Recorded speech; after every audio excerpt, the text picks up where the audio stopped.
What is up, boys and girls? It's AppleByte here, and this is the quick notes, patch note thing that I do. If you don't know, I just go over the patch notes as quick as I can, just giving you guys the basic understanding of what the hell is being changed in Smite for this next patch. So this next patch is called Trials of Herc. It's patch 4.10. First of all, we have a Bacchus remodel. So here is the visual update for Bacchus. He looks more majestic and more godlike instead of like a sloppy drunk. I really like it. I think it's really cool. Pretty dope. Then we have this enemy esport Baka skin. Cool if you're into esport skins. It's a pretty cool skin. I'm not into it that much, but that's just my opinion. And we have this new mastery card art. So he's getting a brand new obviously mastery skin to go along with his remodel. So good on Bacchus. I like Bacchus a lot as a support. And I enjoyed these remodels that they're doing for the gods that actually need them. So that's good. Next we go into the new god skins. This is Abyssal Sorcerer Poseidon. This is gonna be in the vault for the event. I think you either have to have a gold key and I think you get the gold key by buying a bundle. I'm not exactly sure on it, but I know this is a vault skin. The same as the Unicorn Guan, the Pirate Susano, and I think there's one more in there. But yeah. So this is a Poseidon skin. It looks really dope. He looks like kind of like a undead like knight, and I think that's a really cool look. Dig the purple and the black combo, as you know, because it just looks pretty. So pretty cool. You're gonna have to get that in the vault. Vanguard Hercules. Obviously a new skin for Hercules. This one is gonna be, you could either buy it I think separately, or you could buy the bundle for it. The bundle does give you that golden key, like I said, to go into the vault, and if you want that Abyssal Sorcerer Poseidon skin, you'll be able to get it with that.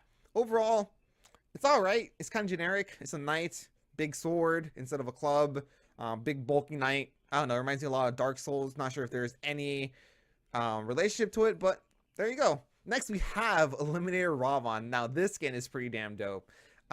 It's obviously supposed to be like a Mortal Kombat, kind of like Venom skin. Really, really dope. I like how mechanical he is. I like that stance he's in. The card art's beautiful. And overall, looks pretty cool. I think that might be for direct purchase. Might be in the chest. I'm not sure about these. I didn't watch the patch note live stream, so you know, I might make some mistakes here. Next, we have Marksman Ravon or Rom. It's a superhero, basically like Green Arrow skin for Rom. Pretty dope if you're into superheroes.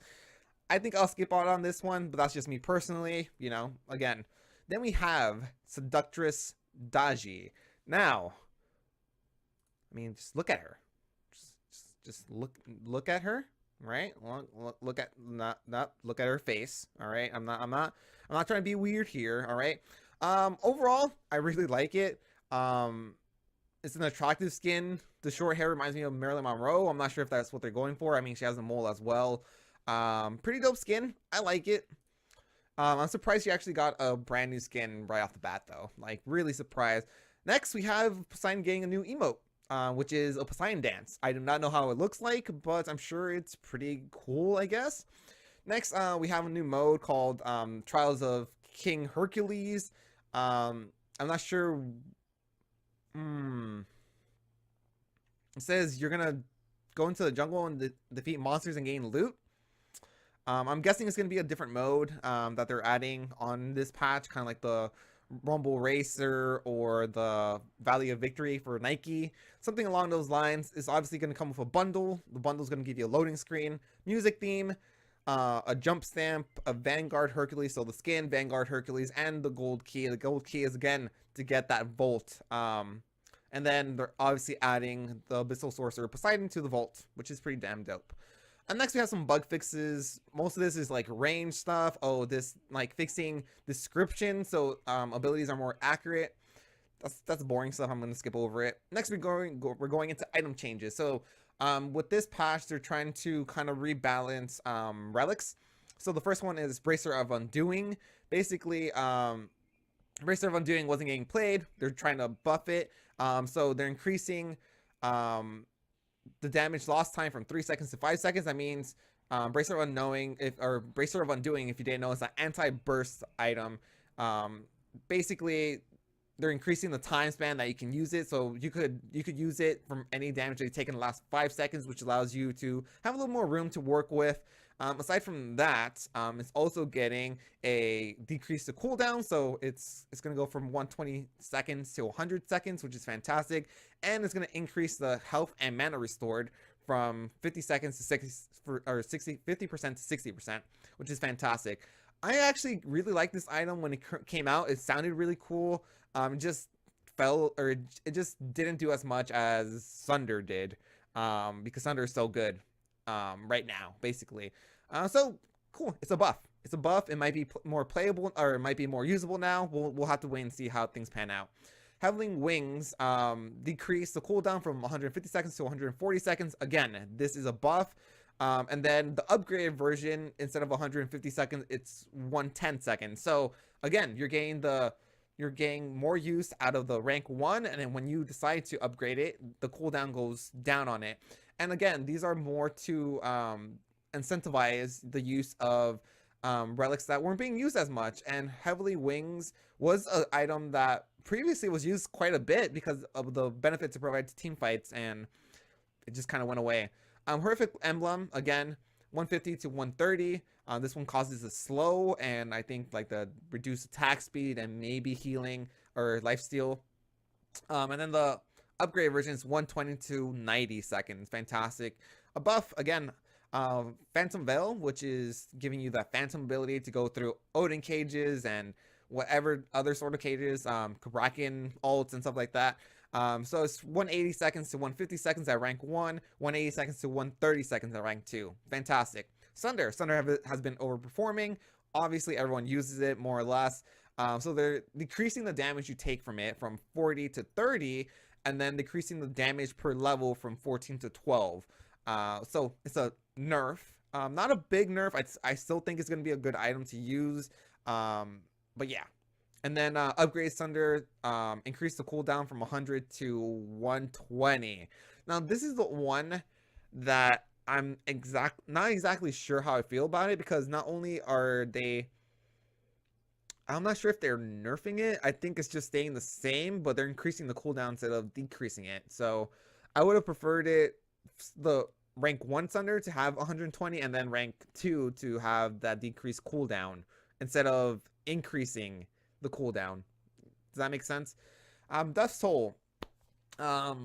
Players like Bologna with her bludgeon, with her hammer, she was able to have AoE basic attacks. Osiris with his cleaves, they're able to benefit off of Death's Toll a lot because they're able to hit multiple minions off of them, and therefore getting lots of HP and MP back from minion waves, basically. So they're increasing the mana you get restored from 3 to 4, but if you're hitting them with those cleaves, those AoE basics, after the first minion, you only get 4 HP and 2 mana back. So if you're hitting 3 minions, you're getting the full effect on that first minion and a decreased effect on that second and third minion if you're hitting all 3 of them at the same time. Overall, I mean, it's a nerf to Bologna, which I'm actually trying to master right now, so that kind of sucks, but I think it's a good balance change. It was really good for characters that had those AoE, like Osiris, like Bologna, and there's no reason to get Bluestone or anything, so that might change, you know, moving forward. Runeforge seems to have been overpowered, giving too much power for too little of a cost, so they're increasing the cost from 2,000 to 2,300, so that's a nerf, I guess, in a sense. Not a big nerf.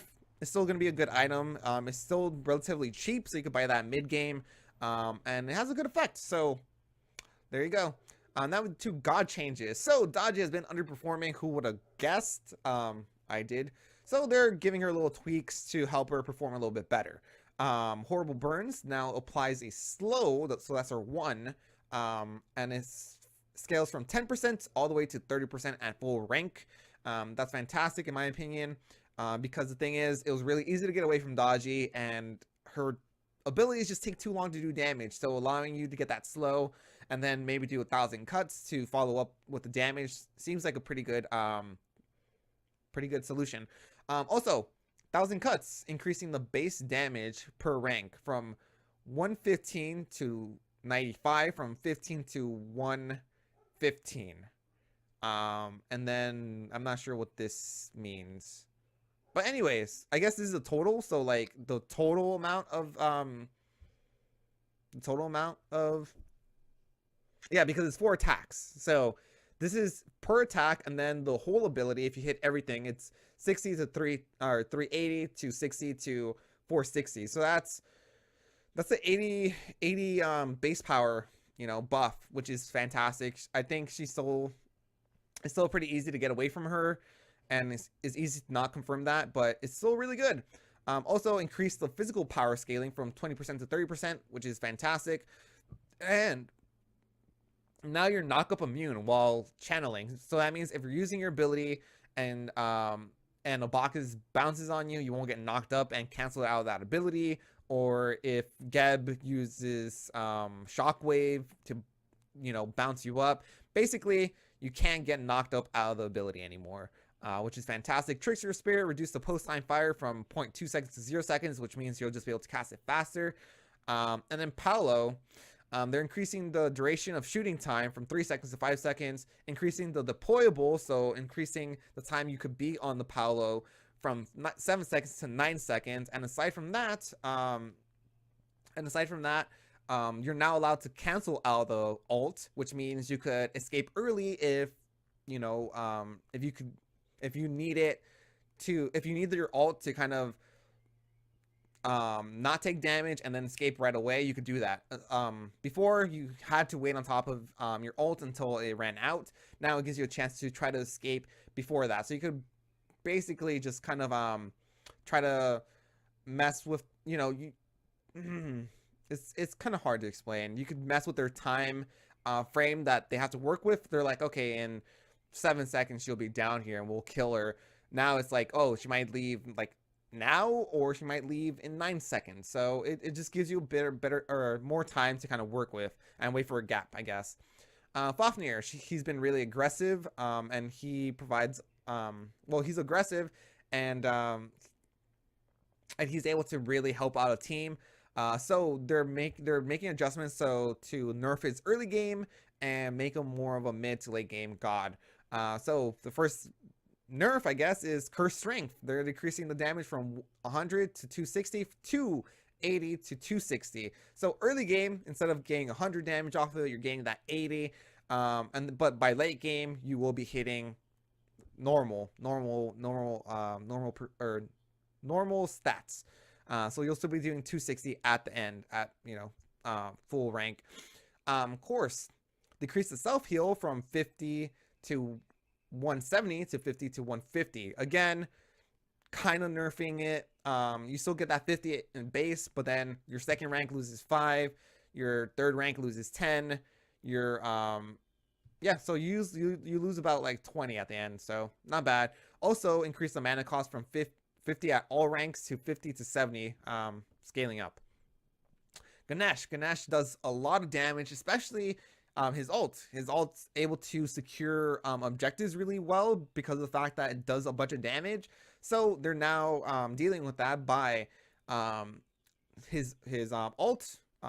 The pillars now deal 40% damage to minions and jungle monsters. So meaning you're not going to be able to use his full damage to kind of like get that objective as quickly as you could. Khepri again, he has good early clear. Yeah, he has decent early clear.